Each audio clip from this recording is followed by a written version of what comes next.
My name is Kara Engle. My date of birth is September 5th, 1990. I was born in Springdale, Arkansas, but raised in Tontitown.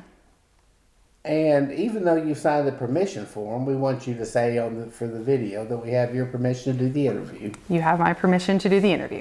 Thank you. Tell me, who were your parents? My parents were Carla Artemani McKinley and Thomas McKinley. Okay. And who were your grandparents first on your father's side? My father's parents were Jonelle. His mother is Jonelle Fuller Solons. And his father was Eugene Mack McKinley. And your mother's parents? My mother's parents are Lois and Mike Artemani, or I guess more correctly, Mike and Lois Artemani. And when you were growing up in Tontitown, what business were your parents in? Tell me about your family business. We didn't really have, I guess, a family business. My dad and my mom actually met and worked together at Willis Shaw Trucking in Elm Springs. And so they did that my whole childhood. And but my grandmother, Lois, she worked at Mary Maestry's in Tontitown. Okay, tell me about Mary Maestry's. What did she do there, and how long did she work there? Well, she thought she was the boss. Mama worked there for 42 years. She retired in, I believe 2016 was when she retired. And she had been a waitress there for 42 years. And so when she first started working there, she was working under Miss Mary Maestry's. Mary Maestry. And so she was there for all of the changes. And so she got to, she was there from, all of it whenever it went from Miss Mary's home and restaurant to just being the restaurant after she passed. So she was there for a really long time. My mother and her siblings grew up going to eat there, in the evenings when she was working after school. So it was a very close place. Mary Maestry's is a very close place in our hearts to our family. Tell me about what you remember, if anything, about that old rock house. Did she ever work there? And if she did, did she ever talk about working at that old rock house that was Mary's house originally? Yes. So she worked there. Yes. So she worked, my mama worked there at the rock house. And more of the stories, I guess, that I remember hearing about, because I wasn't around when Miss Mary was alive. But my uncle will talk about how he used to go there and visit, and the little side part where Miss Mary lived, about her flowers just being gorgeous there in her flower bed.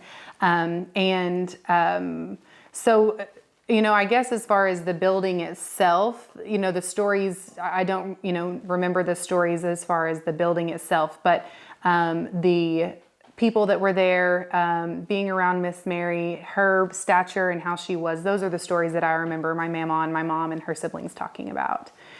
So I can remember one thing that my mom always said was that Miss Mary was your typical Italian old woman, that she was short and heavy set, and that she was kind of rough, a little rough around the edges, that she was but still very obviously to have had the business that it became and the prominence in the community that it was. She was a very good, kind person, but she just talked, they always would talk about how she was just very casual, but just an Italian woman that took care of her garden and took care of the people in the restaurant, and just was a good Italian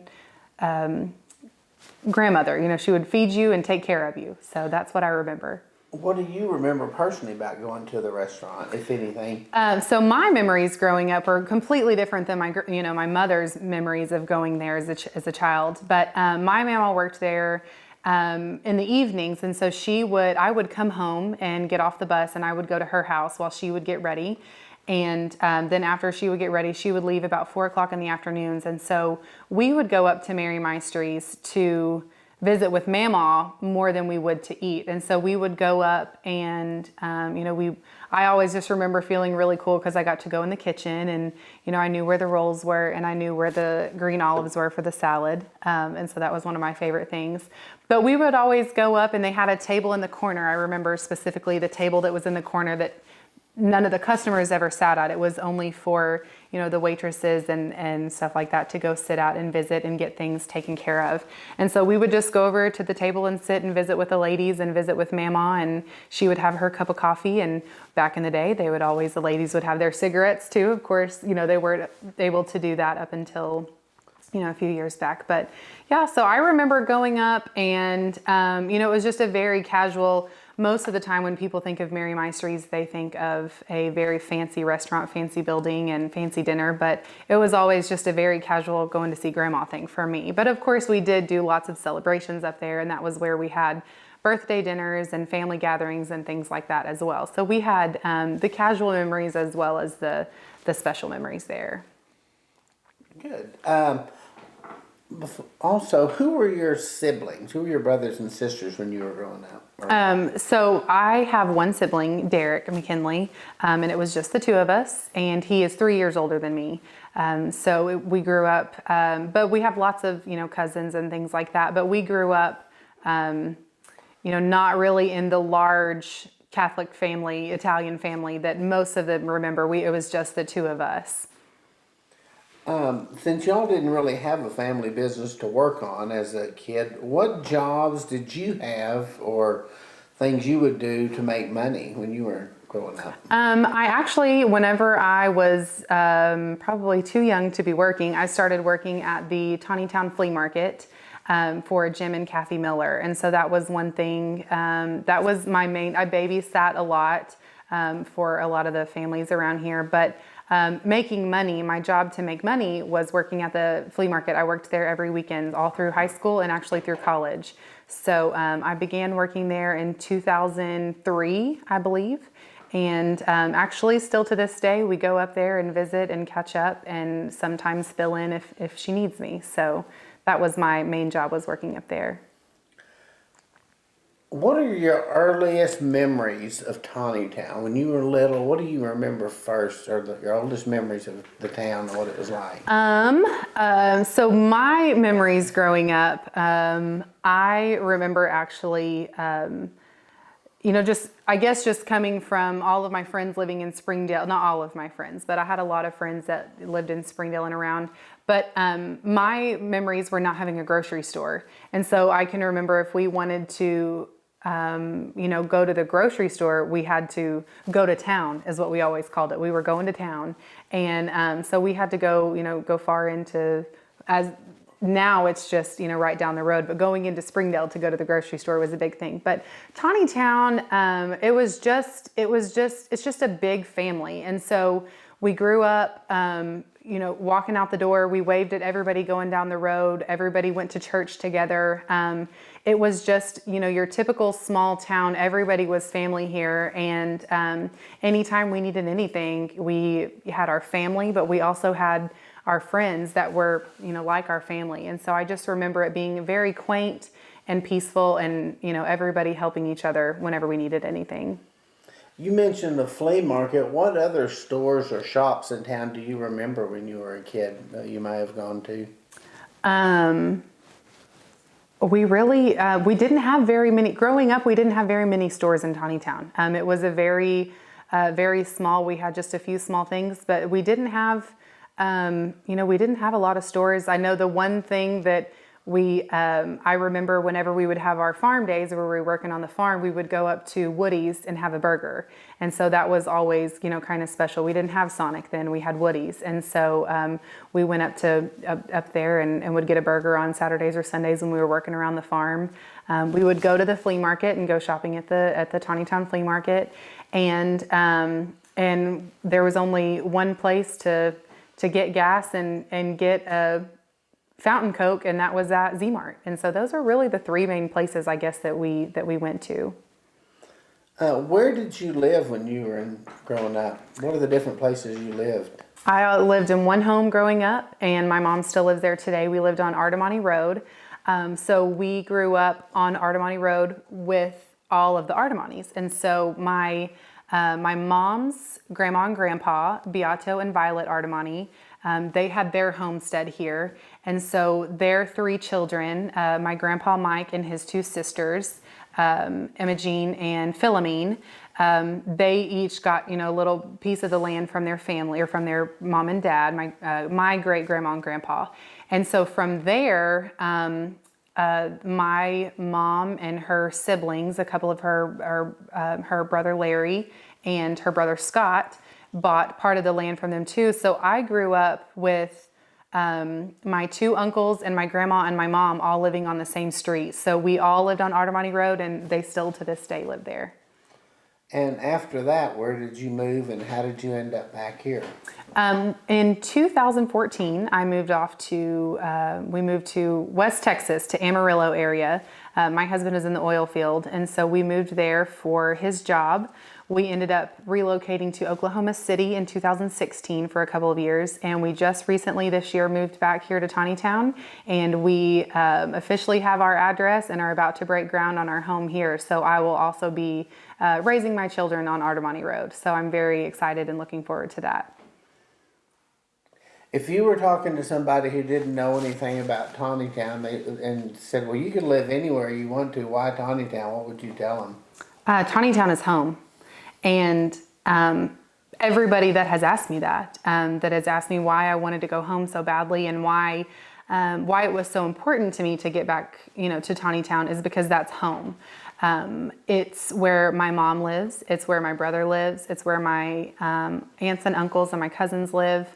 It's where all of my memories are, and it's where I have always pictured raising my family.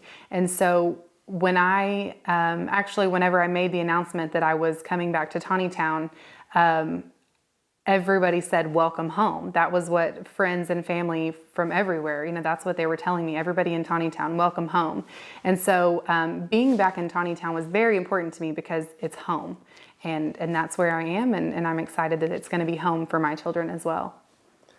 Talk about where your family, your parents and grandparents went to school, and then where you went to school. So my grandpa Mike Artimani, he went to school in Tontitown. My mom went there growing up, and she used to tell me all about the nuns and the nuns that taught her in school. My grandma Lois, she went to school in Fayetteville actually, but then my mom ended up, I believe, in junior high, switching from Tontitown schools, and then they went to Springdale, and that was standard for everybody at the time. So she has a little bit of both. She has the Tontitown school, in her blood, but she also has some of the Springdale Bulldogs in her. She was a Springdale Bulldog through high school. But I never did. The Tontitown schools were closed by the time I went to school. And so for me, it was completely different because I never got to, they were the Tontitown Grape Stompers. And so I never got to be, a part of that, but I love listening to the stories. But I grew up going to Springdale. So it was just, a bus ride into town. So it wasn't too far, but it is funny because whenever I ask, when people talk about it and ask about Tontitown schools, and how I live in Tontitown but go to Springdale, people that aren't from here don't understand that, Tontitown is very small and we don't have a school district. So it wasn't, it was just typical for me to go to school in Springdale because that's where all of us, my generation from Tontitown, grew up going to school. How were the kids from Tontitown treated? Were they accepted, or were you the Tontitown kids? It's funny because my generation, all of my friends growing up in high school, we were a very close group out here in Tontitown. So we went to church together. We were church friends, but then we also were friends in school. So everybody knew who we were, the Tontitown clique. Everybody talked to us, about us, but we were not treated differently. We were, we were known as the Tontitown group and the Tontitown kids, but it didn't make us any different. We were still, as far as our friends and our generation, we were still just a part of Springdale as they were. When you were growing up as a young kid in Tontitown, who were some of the elders or the people in the community maybe that you looked up to, and besides your neighbors and family that you would have known and So my grandmother obviously was one of the elders in the town that I never got to meet my grandpa Mike, but my grandma, my mama is what I called her, and then all of her friends. So there are many ladies that still to this day I love. Elizabeth Penalto, Jetty Franco, Frances Franco, Marty Taldo, Evelyn Penalto. I know I'm forgetting some. Margie Chola. They were the women that set the standard, and they were the ones that put all of the work into the church, all of the work into the Grape Festival, all of the work into anything that made Tontitown what it is today. And I know I'm missing some of those, some of the women, but I still to this day love and admire and look up to those women. And they set the standard for what a what a community is supposed to be like, and how to keep it going, because without those women we would not be where we are today. They still to this day are working at the Grape Festival, and up early and to bed late and on their feet all day long, and they just are very hard workers and very committed, dedicated, loving, caring women. And that's what I remember about that whole group. What about some of the work they put in preparing for the festival, like the spaghetti and stuff? Were you ever involved in that? Or? Yes. So Tontitown has always been very special to me. I know it's very special to many people, but it's been, I just have always been obsessed with where I live and taking care of it and being a part of it. So growing up, we helped on, in July. We always prepare in July for the spaghetti. So we would go up and make the spaghetti early in July. And I can remember all of those women being there, and they would tell us exactly what we needed to be doing and how we needed to do it. And so they were the ones that taught us so that we can continue the tradition. And so I would go up and do that. We also would go up the day of the festival and make rolls and make the sauce. And that's, one of my duties that I had actually recently. Before I moved off to Texas, I was working in the sauce on Thursdays. And so everybody, which now it's changed a lot, but growing up, everybody had their days, and you had your special day during the festival, and you had your special job during the festival, and it never changed. And which, now, of course, with things ever changing, it's always different. But I can just remember going and making the sauce, making the spaghetti, making all of that. And then being a part of the church as well, the youth group, we always did the fun run and the grape run on Saturday morning of the festival. And so I was involved with that as well. Talk about how you got involved in the pageant and what it was like as the... So I got involved in Queen Concordia because my mom was Queen Concordia back when she was in high school. And then my great aunt Philomene, my grandpa's sister, was also queen. And so running for queen I had to run for queen, and that is what gave me the determination to win as well. I wanted to be that third generation, and so I had to carry on. Even though my last name wasn't Artemani, I still had to carry on the Artemani tradition, and so I did. It was very hard work, but we met a lot of people outside of Tontitown as well, because it's very hard work to run for queen and sell tickets for the truck.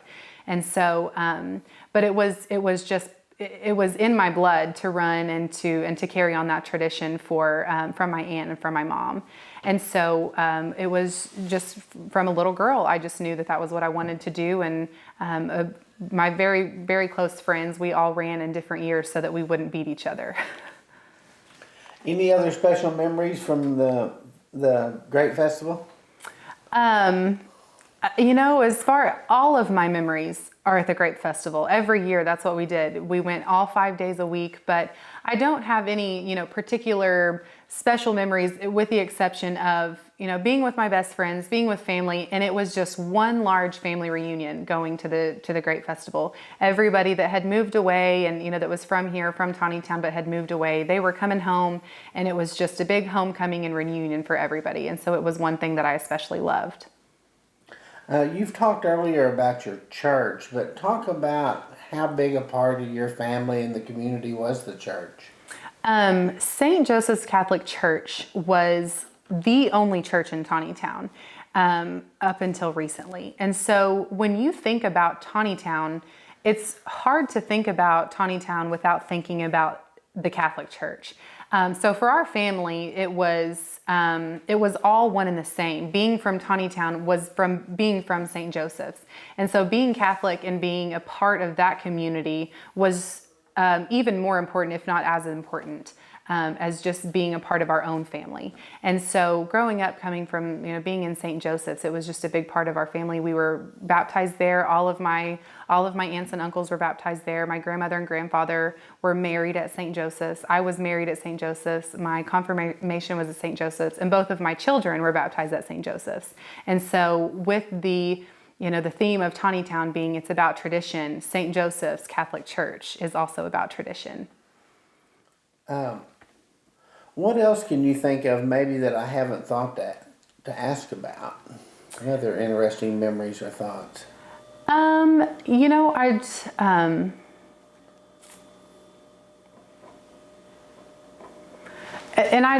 asked a lot of the really good questions, but I think one thing that I really would want to reiterate is the love of community and the love of family here. And so when I talk about these women, when I talk about Elsie Mae Penalto and Elizabeth Penalto and Jetty and Margie and my mama, Lois, when I talk about these women, it was a sisterhood, and it was they, and the Italian men are obviously just as important, but the family and the love behind the community is really what draws people in and has what made this community stay alive. And I believe that all of these families coming together and continuing this tradition and being a family, all as one, is what's going to make Tontitown continue to thrive. Since you grew up in the 90s, there's been a lot of change, and you probably noticed a lot of it when you moved back. What are some of the key things that you remember? Gosh, I remember when this happened, or that were big parts of the growth that stand out in your memory. So I have been through a lot of the recent change and development and growth of Tontitown. One of the biggest thing, I guess not the biggest, but one of the things that I specifically remember is getting a different church. And that was very, it was just crazy, kind of for us to think, because our town was growing, and with the growth of the town, you have people that are not all Catholic. And so I can remember getting more churches out here, and that was something, and not that we were, hateful or upset about that. It was just kind of an eye opener, I guess, that Tontitown really was growing and changing whenever we went from the only church in town for over 100 years to having more churches. And unfortunately, one of the things that I remember is when they burned down Mary Maestry's on the corner of 112 and Highway 412. I remember everybody gathering and watching it, and I actually sat in the car with my grandma as it happened. And it was something that I'll never forget, because it was just like tearing down history, burning history, and it was a very hard day for all of us. And then another thing is the tearing down of the church, of the old church. And I was not in town at the time, but of course it was all over social media. Everybody had videos of it. But I was able to save, I had some family that saved some bricks of that church for me. So I think the biggest things that I remember as far as the growth and the change of Tontitown is, obviously, there's all kinds of new buildings and new establishments and new people, but getting rid of some of those historical buildings, those are the things that vividly stick out in my mind.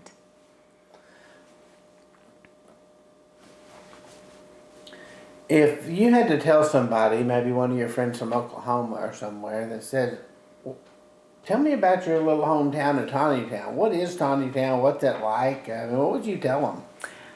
If I had to tell anybody that wasn't familiar with Tontitown what Tontitown was like, I would say we are an Italian Catholic small town.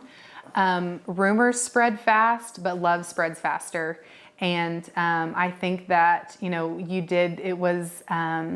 it's just your typical small town, but everybody is family. And so that is one thing that, family and community, along with the church, is what makes Tontitown so special, is we're all one big family, one big community, and part of the church.